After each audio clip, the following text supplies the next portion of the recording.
During a mandatory workshop, my director turned to me and said, "She's proof you can show up every day and still contribute nothing." I forced a smile as everyone awkwardly laughed, and when he added, "Maybe if you dressed better, you'd be taken seriously," I knew I had enough. I filed a harassment complaint with a year's worth of evidence. 3 weeks later, his office was empty and his name was scrubbed from the website. This happened in Denton, Texas. I was working for a state-funded education service center, one of those places where people come to get certifications and attend mandatory workshops. Our department handled planning, scheduling, and presenting.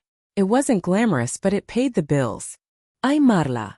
At the time I was 37. Divorced. I didn't stand out in any way. I wore the same 2 or 3 pairs of slacks, cardigans and gray or brown plain shoes. I came in early, left on time, and tried not to draw attention. I wasn't trying to climb any ladder. I just needed peace and a paycheck. Then there was Brent. Brent Colburn, our department director. Late 40s, loud, always smirking like he was 2 seconds away from calling someone champ. He wore those tight button-up shirts that hugged his gut. And he loved being the loudest voice in the room. Brent believed he was funny, and worse, he thought people liked him because they laughed. But people laughed to survive. It was easier than pushing back. The first time he picked at me, I brushed it off. I asked a question during a planning meeting and he goes, "Wow, Marla woke up today. Good for her." People laughed. I fake laughed too. I remember thinking it's just a joke. But it didn't stop. Every week he found a way to throw in a dig. "You still work here? Maybe if you wore shoes with some color, people would notice you. Marla's great if you like vanilla everything." Sometimes he'd say these things when it was just me and him. Other times it was in meetings in front of the team. It made people uncomfortable, but nobody said anything. And honestly, neither did I. First, I figured maybe I was too sensitive. That's how people like him get away with it, they make you question your own reaction. Then, one day, I pitched an idea for a theme teacher development series focused on burnout recovery. I worked hard on it. Slides, statistics, everything. He sat through the pitch, didn't even look at the handouts, and said, "Let's not try to change the world here, Marla. Maybe focus on organizing your desk first." My desk was already spotless. I smiled. I always smiled. Then came the moment that changed everything. It was at a mandatory staff workshop. The whole department was there, about 20 of us, plus a few HR reps and admin from upstairs. Brent was standing up front, doing one of his fake leadership presentations about workplace engagement. That's when he looked at me, out of nowhere, and said, "She's proof you can show up every day and still contribute nothing." People laughed, but it was the wrong kind of laugh. Quiet. Awkward. I felt something in me lock up. My face felt hot. I smiled like I always did, like I wasn't falling apart inside. Then he added, "Maybe if you dressed better, you'd be taken seriously." That was the moment I knew. I wasn't going to let this keep happening. I wrote the exact time and date in my notebook. I didn't cry. I didn't storm out. I just went home that night, poured a glass of water and started opening old emails. What Brent didn't know was that I had already been documenting everything. For months, I had been keeping a private Word document with every weird comment, every public put down, every ignored idea. I had email chains where he replied to me with, in front of others. I had Slack messages where he made sarcastic remarks about my clothes. I had notes from meetings where he interrupted me 3 times in under 2 minutes. But I needed more. I needed proof this wasn't just me being sensitive. So I started reaching out to people. One by one. Always quietly. Always privately. I started with Elise, who had been with the department about a year longer than me. I asked her if Brent had ever said anything to her that made her feel small. She didn't even pause. He told me once that my mom energy made people tune out during presentations. I said, "Would you be willing to write that down?" She nodded. Then I went to Tony. Brent once called Tony the ghost of the department during a team lunch. Tony still remembered it. He wrote a full paragraph for me. It wasn't just me. Brent was cruel to anyone who didn't laugh at his jokes or flatter him. He mocked accents. He questioned time-off requests. He called people sensitive or dramatic if they asked to speak in private. He made people feel small and people let him because they didn't know how to fight back. But I was ready. I made a flash drive with every file. I included dates, times, context. I cross-referenced emails with meeting invites. I didn't just make claims, I built a timeline. 3 months after the workshop incident, I asked for a private meeting with HR. I showed up with a folder and said, I believe I've been targeted and harassed by Brent Colburn. I have documentation. They didn't say much. They just nodded, took the folder, and asked me to leave the drive. I handed it over and walked out. My legs were shaking. I didn't know if anything would come from it. 2.5 weeks later, Brent didn't show up to work. His office door stayed closed all day. By the next morning, everything was gone. His name was off the department page. His email was shut down. Someone from admin boxed up his stuff and left it in the lobby. Nobody said anything official, but the message was clear. He was gone. Just gone. They never told me what happened. They didn't have to. I knew. But the story wasn't over. I thought it would feel like a victory. Watching Brent disappear like he'd never been there should have felt like justice. And for a moment it did. But then the whispers started. A week after Brent's name vanished from the website, I started noticing the change. People who used to chat with me in the break room suddenly got quiet when I walked in. One coworker, Janice, wouldn't meet my eyes anymore. Another, Mark, went from friendly to cold. He used to share articles and chat about weekend plans. Now he barely said hello. The worst part was hearing what people were saying behind my back. Elise, one of the few who had helped me, told me someone in accounting called me the reason Brent got canned. Another person said I'd exaggerated to get ahead. There was talk that HR had been looking for a reason to fire Brent anyway. And I just gave them the excuse they needed. One day, while I was printing reports, I heard someone whisper, "She better be careful. She's got a target on her back now." I didn't respond. But it hit me hard. It was like I went from invisible to radioactive. The man who humiliated me was gone. But now, I was the problem. HR called me in 2 weeks later. I thought it might be about the whispers, or maybe some kind of department restructuring. Instead, they said they were opening an internal review. About what? I asked. Retaliation complaints, the woman said. I blinked. Against me? She didn't say yes. But she didn't say no. Apparently, a few employees had complained that I pressured them to speak out, or that I'd created a hostile tone in the office by bringing Brent's behavior into the open. I wasn't accused of anything formal yet, but they had to follow procedure. Felt like a joke. A sick, ugly joke. Brent spent a year tearing me down in front of my coworkers, mocking me like it was his personal hobby, and now that he was gone I was being looked at like I did something wrong? That night I cried harder than I had the whole year. I sat in my car, in the parking lot behind my apartment complex, and just sobbed until my face hurt. But the anger came next. And with it, clarity. If they were going to turn this into a game, I was going to show them I wasn't someone they could silence again. I started documenting everything again. This time it wasn't Brent.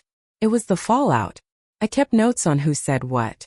When Mark stopped sharing data with me. When Janice accidentally forgot to forward an important report that made me look bad. When someone left a post-it on my chair that said, "Careful who you throw under the bus next time." I logged every meeting, every missed communication, every subtle dig. I wasn't just documenting a hostile boss now. I was documenting a toxic workplace culture that wanted me punished for speaking up. Elise stuck by me. So did Tony. But even they were scared. You know they could try to fire you, right? Elise said. Let them, I said. But I'm not leaving quietly. Then something happened I didn't expect. One day, I got a LinkedIn message. It was from someone I didn't know. A woman named Rachel, who used to work in our department 5 years ago. She said, "Hi Marla, you don't know me, but I heard what happened. Brent did the same thing to me when I worked there. I left after HR brushed it off. If you need a statement, I'm willing to write one. You're not crazy. And you're not alone." I messaged back right away. We talked. A lot. Rachel had been through the same thing. Brent made comments about her voice, joked that she sounded too whiny to be a leader. He left her out of meetings, belittled her in front of coworkers. She had gone to HR back then, but they never followed up. She quit 6 months later and never looked back. With her help, I had something bigger now. This wasn't just about me anymore. Then I made a choice that changed everything. I called a lawyer. Not to sue. Not yet. But to understand my rights. I brought everything, the flash drive, the new documentation, the names of people who backed me up. Rachel's statement. Elisa's. A timeline that showed how retaliation started after Brent was let go. The lawyer, Andrea, told me I had a solid case if I wanted to take legal action. Hostile work environment.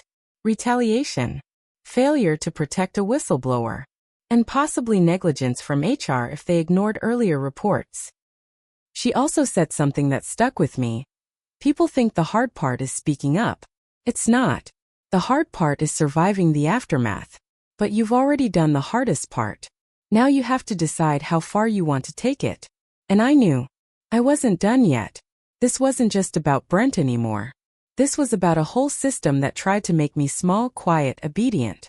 I wasn't going to play along. I didn't go to HR again right away. Instead, I gave them space. Let them believe I was backing off. Let them think maybe I'd gotten tired. I still showed up on time. I still did my work. I still smiled even when it felt like my face would crack. Behind the scenes, I was preparing.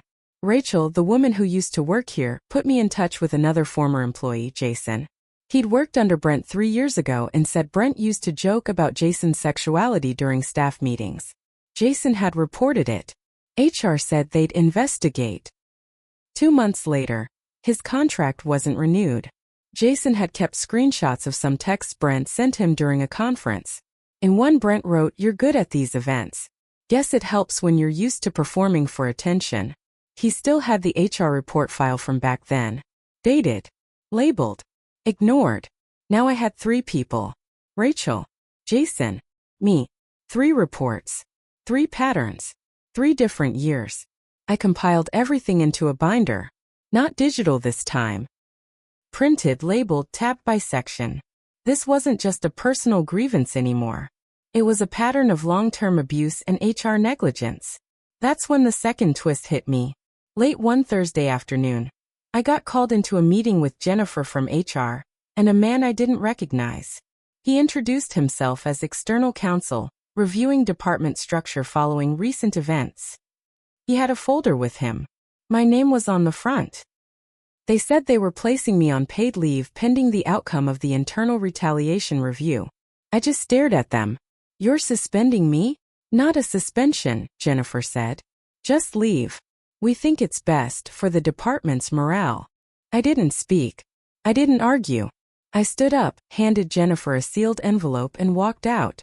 In the envelope, a letter from my lawyer, and a copy of the binder index with a note. There are 3 of us now. All with documented cases. All failed by this office. More if I keep looking. I didn't drive home. I drove straight to Andrea's office, my lawyer. We were ready for this. The next twist didn't come from the office. It came from local news. Andrea had reached out to a local reporter she trusted. Nothing flashy. Just enough to open the door. 2 weeks later, an article was published in the Denton Daily Record. Former employees allege harassment, retaliation in local education office. 3 cases ignored by HR. They didn't use our full names. But it was enough. Enough to make noise. Enough that I got a call from someone higher up, someone in Austin from the state education agency. He wanted to discuss the recent developments. By that point, it wasn't just 3 of us anymore. After the article, 2 more former staff emailed me. One woman said Brent mocked her disability. Another said she quit after he joked about her going through menopause in front of the team. HR hadn't just failed us. They had buried us. And now the dirt was starting to blow away.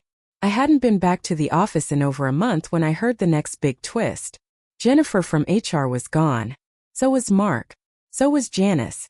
Resigned suddenly, the internal email said. No goodbyes. No details. I found out from Elise later that the state agency had sent in an outside firm to audit the whole HR department. Apparently, Brent's file was almost empty. Complaints had been lost. Meetings undocumented. At least 2 signed reports were never followed up on. The system hadn't just looked the other way. They had erased evidence. And now the people who helped them do it were vanishing. I wasn't sure what would happen next. I wasn't even sure if I still wanted to work there. But I knew one thing. They tried to make me regret standing up. They tried to make me feel alone. But now they were the ones scrambling, hiding, resigning without warning. Because they never thought someone like me, quiet, overlooked Marla in her beige cardigans, would fight back. They never thought I'd have proof. They never thought I'd survive the storm. But I did. When I walked back into the office after 2 months of paid leave, everything was different. The walls were still the same pale yellow, the carpet still worn down in the same spots, but the people were different. Or maybe it was just the way they looked at me now. No more whispers. No more side eyes. Just silence. Uneasy, tight silence. The state agency had taken over. HR was being rebuilt from scratch. Brent's role had been split in 2 and reassigned to interim managers from outside the department. There were new compliance posters on the walls, and everyone had been strongly encouraged to retake harassment training. Nobody asked me how I was doing. Nobody said, "Welcome back." I didn't need them to, because they all knew now. I wasn't someone to step on. I was someone who kept receipts. And my revenge wasn't over. 2 weeks after I returned, I got called into another meeting. This one was different. It was with the new department head, a woman named Kara brought in from Houston to clean house. She told me straight, "We've read everything. We've seen what you submitted. We believe you. And we believe this department owes you a public apology and a position that reflects what you've endured and the leadership you've shown." "I'm offering you a promotion," she said. "Training program director. And a 12% raise." I didn't answer right away. I looked her in the eye and said, "If I take this, I want full freedom to build an internal accountability structure. Mandatory bias and retaliation response training. Quarterly culture audits. Staff feedback collected anonymously. And I want the reports public inside this office." Kara smiled. Done. My first act as director was to overhaul everything Brent had touched.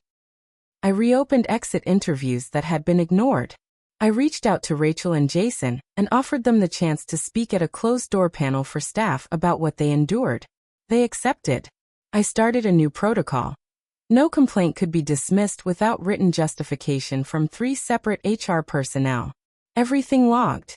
Everything time-stamped. If they were going to watch me, I'd make sure they watched themselves harder. Elise got promoted too. Tony moved into a new data role where his skills were finally respected.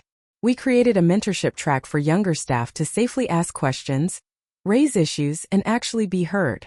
Within 6 months, this place was unrecognizable. But I still wasn't done. Brent still hadn't been seen since he was fired. But life has a way of circling back. One morning I got an anonymous tip. A LinkedIn profile. It was Brent. He'd moved 2 counties over, started consulting for a small charter school network. Leadership training and staff development, his profile said. I stared at the screen for a long time. Then I made some calls. Not vengeful calls. Factual ones. I called the charter's administrative board. I told them my name, my role, and that I had documentation of past workplace harassment tied directly to Brent Colburn. I offered to send a report. They accepted. Quickly. 3 days later, Brent's profile vanished. A week after that, Rachel messaged me. Looks like he's jobless again. Heard through the grapevine he's trying to do freelance work. But people talk. They do. Especially when you have facts to back it up. Brent didn't just lose a job. He lost his reputation. His career. His safe little world where nobody questioned him. And I didn't have to scream. I just had to show the truth. Over and over. Looking back, I still don't think I'm a hero. I wasn't brave every day. Some nights I barely slept. Some days I shook in the bathroom because someone rolled their eyes at me. But I never stopped writing things down. I never stopped noticing. And I never let them break me. I used to think power belonged to people like Brent. The loud ones. The ones in charge. But I learned something better. Real power is quiet. It's patient. It builds brick by brick, while the arrogant laugh and mock and assume nothing will ever change. Then one day the wall collapses, and they're the ones buried under it.